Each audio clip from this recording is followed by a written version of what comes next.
Dave Bautista.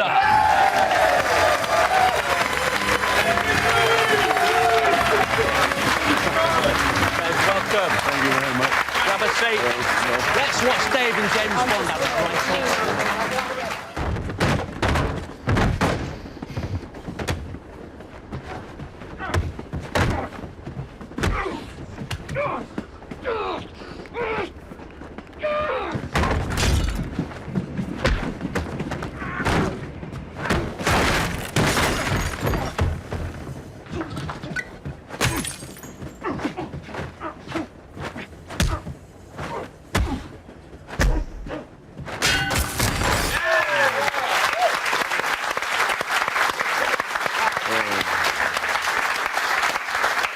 Okay. We've got to go in. We've got to go in. Great shirt. What's going on? What's going on with the shirt? I have been adopted by Tottenham through a very good friend of mine named Patch Bright. He was actually on my makeup team for Guardians of the Galaxy, and he talked to me about football, and I said, I know absolutely nothing about football. He said, you don't have a team? I said, no. He said, you do now. So he came in with the jersey and the Drax on it. Yeah. So, Patch. Care to comment, gents? Well, if I knew nothing about football, I'd be a Tottenham supporter. I knew there was going to be a lot of this coming. That's great. Right, we just saw in that clip there, you throwing Daniel Craig across the train carriage. Yeah. Was that the fight sequence where he snapped your nose? Because he was on telly this week saying he snapped your nose. He did. Yeah, he did. Did he really? No, it's just one of those things. He just, his fist moved faster than my face, and he just punched me right in the nose, and it just started bleeding everywhere. It was one of those things where it was so loud that everybody went, oh, and the camera just dropped, and Daniel started screaming, oh, God, I broke his nose, and I just felt a little... Is that going to be on the DVD outtakes? I don't think they got a shot of it, because the camera went down so fast, but yeah, somewhere there's a very bloody suit. But yeah, no, just cleaned it up, went back to filming. Did you sort him out? No, man. I've had a few broken noses in my day, and I've been punched in the face a lot. Yeah. So it was just like old hat.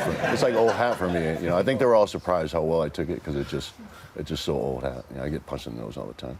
You know, and Daniel's a good actor, but can he handle himself? He can handle himself, and he's. I think he's tougher than he gives himself credit for, because we trained together a lot, and we beat the hell out of each other for this fight scene.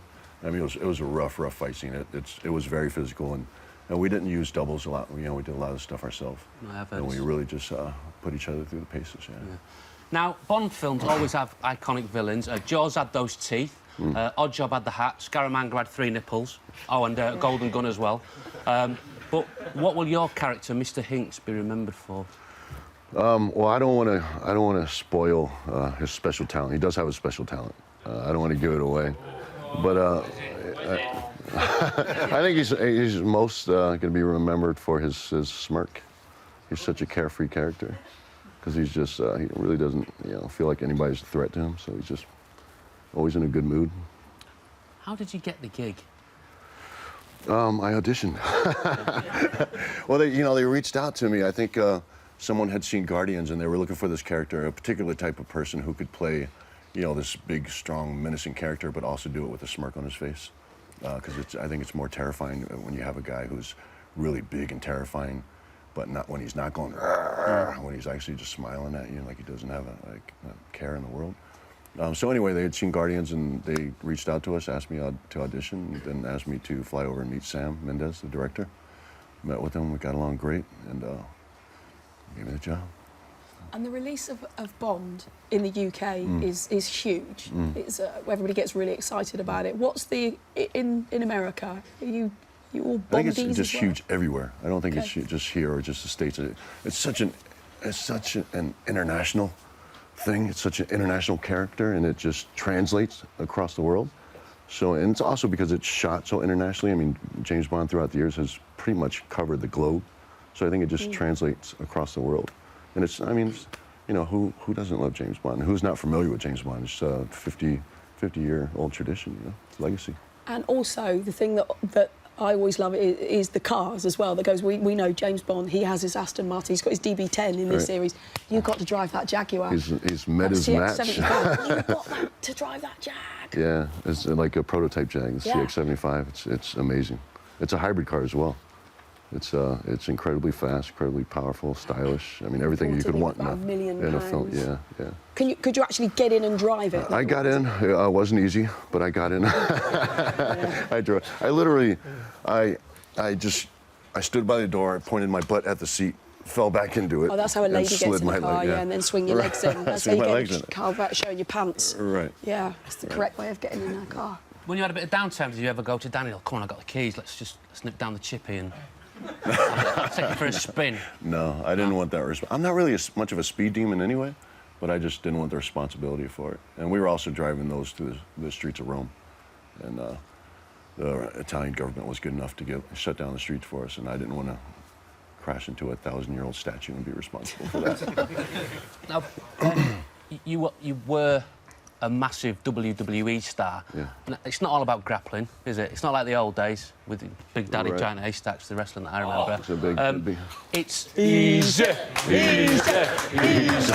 You shut up! You can use that if you want. Yeah. It's not just about the grappling, though. It's about mic skills, isn't it? And you were brilliant at it, obviously. I was horrible. How did that help your transition into the acting world? It actually, it really was a tough transition. It wasn't easy, and they're so different. And it's, when you're on the mic with WWE, you're talking to a live audience. It's very conversational. It's a lot of room for error, a lot of room for ad-lib. When you're on film, everything's so close and intimate and very personal, and it's just very particular the way you deliver these lines and this dialogue and kind of make them your own. It's not so much a conversational thing. It's actually you're reading from a script, trying to deliver these lines in character. So it's just really, really different. Oh, brilliant. Well, we're going to talk to you a little bit later on, but for the time being, everyone, Dave Bautista!